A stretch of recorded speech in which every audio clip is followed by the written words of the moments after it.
काम करने के तरीक़ेकार को देखते उनको खासदार बनाया, और खासदार बनाने के बाद आज़ाद हिंदुस्तान की पहली पार्लियामेंट से लेकर आज की पार्लियामेंट तक औरंगाबाद को सबसे बेहतरीन खासदार अगर कोई मिला है, जो इम्पार्शियल है, जो सारे समाजों का आदर करता है और हर इश्यू को लोगों की उठाता है, वंचितों की आवाज को उठाता है, पीड़ितों की आवाज को उठाता है, बुजुर्गों की आवाज को उठाता है, डेवलपमेंट की आवाज को उठाता है, व्यापारियों की आवाज को उठाता है, और ठग लिए गए लोगों को जिनके साथ में गबन किया गया ऐसे लोगों की आवाज को उठाता है। तो आजाद हिंदुस्तान के बाद अगर कोई ताकत ऐसी उभर के औरंगाबाद से उभरी है, वो क़यादत जदीद औरंगाबाद के, अगर आप जदीद नायक और जननायक अगर किसको मानेंगे तो खासदार हमारे इम्तियाज जलील साहब है। सारे समाजों का समर्थन उनके साथ में है, और इंशाल्लाह इस बार खासदार इम्तियाज जलील साहब सारे समाजों की तादाद की जो वोट मिलेंगे बहुत बड़ी तादाद में जीत गएंगे। लोगों को अंदर ये कश्मकश अक्सर बनी रहती है कि आखिर इतने शहर के काम हो रहे हैं शहरों के, लेकिन रोशन गेट से लेकर चीलीपुरे का जो ये रोड है, ये रोड आखिर कब बनेगा? बहुत ज्यादा लोग कश्मकश में। और उसी तरह हमारे रुकन पार्लियामेंट इम्तियाज जलील साहब को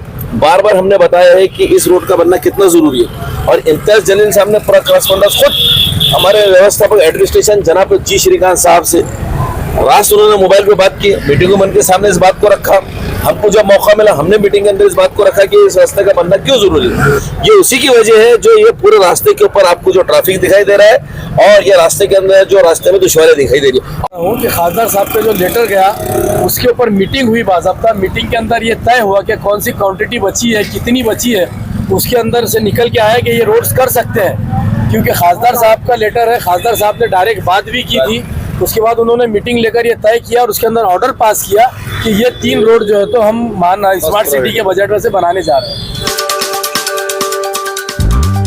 आप लोग देख रहे हैं औरंगाबाद अपडेट्स। मैं हूं अल्ताफ हुसैन। इस वक्त मैं मौजूद हूं चंपा चौक के ऊपर। चंपा चौक यानी कि आपने अक्सर देखा होगा ये जो रोड है बहुत ज्यादा बहता हुआ रोड है।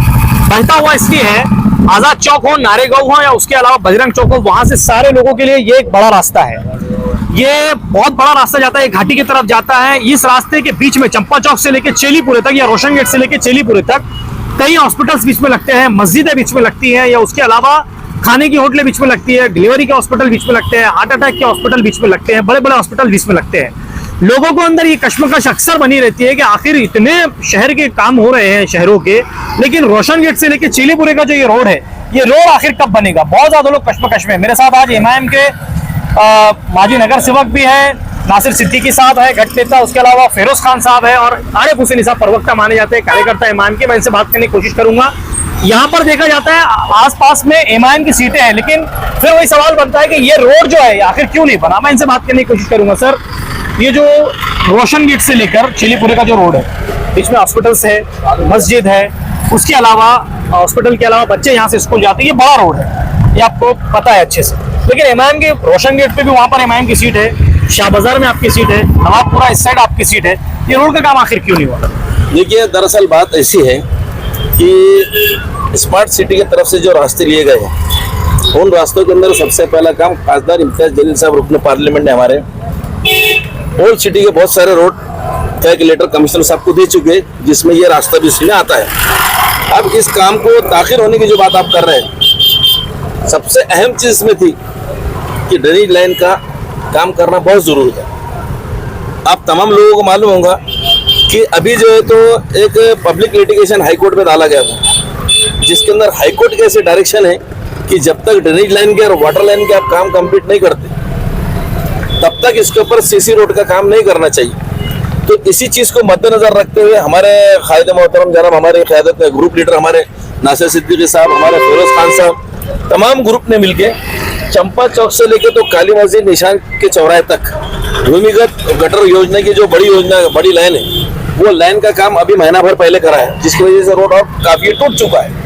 और उसी तरह हमारे रुकन पार्लियामेंट इम्तियाज जलील साहब को बार बार हमने बताया है कि इस रोड का बनना कितना जरूरी है, और इम्तियाज जलील साहब ने पूरा करस्पॉन्डेंस खुद हमारे व्यवस्थापक एडमिनिस्ट्रेशन जनाब जी श्रीकांत साहब से रात उन्होंने मोबाइल पे बात की, मीटिंगों में उनके सामने इस बात को रखा, हमको जब मौका मिला हमने मीटिंग के अंदर इस बात को रखा कि इस रास्ते का बनना क्यों जरूरी है। जी श्रीकांत साहब ने तमाम टेक्निकल इंजीनियर्स को बताया है कि कौन से पैकेज के अंदर रख के इस रास्ते को बनाया जा सकता है, कौन से पैकेज के अंदर रख के इसको फर्स्ट प्रायोरिटी दी जा सकती है। और हमारी जो डिमांड है, रुकन पार्लियामेंट इम्तियाज जलील साहब की जो डिमांड है और हमारे ग्रुप ने जो मांगनी की है, तो खासतौर से रोशन गेट से लेके तो मंजूर परे के चौरा तक इस रास्ते का बनना, दूसरा रोशन गेट से लेके तो कटकट गेट तक का रास्ता बनना, और उसी तरह जिंची चौराहे से लेके तो MGM के रोड तक का बनना, ये 3 रोड खासदार इम्तियाज जलील साहब की लेटर पैड के 2-2, 3-3 रिमाइंडर ऑलरेडी जी श्रीकांत साहब कमिश्नर साहब को दिया गया है और उसके ऊपर उनका अध्ययन चालू है। उनका इसके अंदर जो है तो पूरे टेक्निकल सारे रिजन ले रहे हैं कि सबसे पहले फर्स्ट प्रायोरिटी इस रास्ते को देने की कोशिश की जा रही है। अरे भाई जैसे कि सड़क की बात चल रही है, रोशन गेट से लेके चेलीपुर तक, कहीं पर रोड जो है तो कम नजर आता है, कहीं पर रोड चौड़ा नजर आता है। अब हालांकि देखा जाए तो रोशन गेट से चिलीपुरा हो या आजाद चौक से लेके यहाँ तक बड़ा रोड होना चाहिए। जी जी। तो आपको लगता नहीं है कि लोगों की इसने मदद करना चाहिए, जनता ने भी आपकी मदद करना चाहिए? देखिए, डेवलपमेंट प्लान के अंदर ये रास्ता चिलीपुर से लेके तो चंपा चौक से रोशन गेट तक का ये 60 फीट का रास्ता है, 60 फीट का, 30 फीट का भी नहीं बचा ये तो। बात दरअसल इसके अंदर बहुत सारी दुश्वारियां ऐसी है कि आप देखेंगे चिलीपुर से लेके तो चंपा चौक तक कई ऐसे प्रॉपर्टी ओनर्स हैं जिन्होंने 89 के अंदर कारपोरेशन से मुआवजा ले चुके हैं। खास बात बोड़ा में वो लोगों ने प्रॉपर्टी कारपोरेशन को सरेंडर कर चुके हैं, कारपोरेशन के पोजीशन में दे चुके हैं, लेकिन ये कारपोरेशन की लापरवाही कि आज तक वो लोगों ने पोजीशन नहीं लिए, आज तक वो लोगों ने कब्जा नहीं लिए। अभी आप पीछे फिरेंगे काली मस्जिद के पास, ये तीनों प्रॉपर्टी वालों ने पैसे लिए हुए, यहाँ से आप जितने जाएंगे ये पूरी प्रॉपर्टी वालों ने पैसे लिए हुए। आप नूरानी मस्जिद की लाइन से बाहर होटल तक जाएंगे, सब लोगों ने पैसे लिए हुए। पैसे लेने के बावजूद भी लोगों ने अभी तक पोजीशन छोड़ी नहीं, कारपोरेशन ने पोजीशन वापस ली नहीं। ये उसी की वजह है जो ये पूरे रास्ते के ऊपर आपको जो ट्रैफिक दिखाई दे रहा है और ये रास्ते के अंदर जो रास्ते में दुश्वारियां दिखाई दे रही है। और जो लोगों ने अपना कंस्ट्रक्शन किया है, जो लोगों ने नया डेवलपमेंट, नया अपने प्रॉपर्टी को डेवलप किया है, जिन्होंने कारपोरेशन से परमिशन लिए, कारपोरेशन में नक्शे मंजूर कराए हैं और अंडरग्राउंड के अंदर पार्किंग जो दिखाई है, लेकिन पार्किंग गायब करके उसको कमर्शियल कर दिया है, ये सब गैर कानूनी बातें। तो हम ही अपने रास्तों को बिगाड़ कर रहे हैं, हम ही अपनी दुश्वारियां पैदा कर रहे हैं और हम ही सवाल भी करने खड़े हो जा रहे हैं। ऐसी बातें दुश्वारियां आ रही हैं। अच्छा, अब आने वाले वक्तों में पार्लियामेंट इलेक्शन होना है, औरंगाबाद के पूरे हिंदुस्तान में होना है। इस बार औरंगाबाद से क्या आपको चांस लग रहा है, कैसा इस बार देखिए रुकन पार्लियामेंट इम्तियाज जलील साहब आमदार जब थे, उन्होंने आमदार की कारकर्दगी के अंदर जो बेहतरीन काम अंजाम दिया है, उसी की बदौलत लोगों ने उनके ऊपर एतमाद करके और उनके काम करने की क्षमता को देखते, उनके काम करने के तरीक़ेकार को देखते उनको खासदार बनाया। और खासदार बनाने के बाद आज़ाद हिंदुस्तान की पहली पार्लियामेंट से लेकर आज की पार्लियामेंट तक औरंगाबाद को सबसे बेहतरीन खासदार अगर कोई मिला है, जो इम्पार्शियल है, जो सारे समाजों का आदर करता है और हर इश्यू को लोगों की उठाता है, वंचितों की आवाज को उठाता है, पीड़ितों की आवाज को उठाता है, बुजुर्गों की आवाज को उठाता है, डेवलपमेंट की आवाज को उठाता है, व्यापारियों की आवाज को उठाता है और ठग लिए गए लोगों को, जिनके साथ में गबन किया गया, ऐसे लोगों की आवाज को उठाता है। तो आजाद हिंदुस्तान के बाद अगर कोई ताकत ऐसी उभर के औरंगाबाद से उभरी है वो क़यादत, तो डॉक्टर रफीक ज़करिया साहब के बाद जदीद औरंगाबाद के अगर आप जदीद नायक और जननायक अगर किसी को मानेंगे तो खासदार हमारे इम्तियाज जलील साहब है। सारे समाजों का समर्थन उनके साथ में है और इंशाल्लाह इस बार खासदार इम्तियाज जलील साहब सारे समाजों की तादाद की जो वोट मिलेंगे बहुत बड़ी तादाद में जीत गएंगे। नासिर भाई, सड़क की जैसी बात हो रही है, जैसे इन्होंने कहा कि सड़कों का जो डेवलपमेंट का जो काम रुका हुआ है हर तरफ, अब जो सब बहुत सारे हर जगह की जगह के रोड टूटे, जैसे जैसे शाहगंज का इलाका हो, हर जगह का इलाका हो, उन्होंने जो है तो बहुत जगह उन्होंने तोड़े, लेकिन कई के रोड का महानगर पालिका ने काम नहीं किया है। इस बारे में आप क्या कहेंगे? मैं समझता हूँ कि ये टर्म के अंदर जब से मजलिस इत्तेहादुल मुस्लिमीन औरंगाबाद में आई है, तो आप देखेंगे कि इतने बड़े पैमाने पर, इतने बड़े बजट के साथ में किसी कभी रोड्स नहीं बने। आज मैं आपको बताता हूँ कि कटकट गेट से लेकर जो है तो पुलिस मेस का रोड ले लीजिए, दमड़ी महल से लेकर चंपा चौक तक ले लीजिए, आप जो है तो रेंगटीपुरे का रोड पूरा ले लीजिए, शाहगंज का रोड ले लीजिए, ऐसी कई मिसालें हैं। दमड़ी महल के दोनों बाजू का रोड, कटकट गेट के दोनों बाजू का रोड, ऐसी मिसाली काम है जो इससे पहले औरंगाबाद में नहीं हुए थे। क्योंकि एक आज हमारी सियासी ताकत और एक हैसियत औरंगाबाद में बन चुकी है। इस लिहाज से ऑफिसर जब पूरे शहर का एस्टिमेट्स बनाते हैं तो उनको मुसलमान और दलित इलाकों के जो है तो बड़े बड़े जो एरियाज़ है उसके रोड से लेना पड़ता है।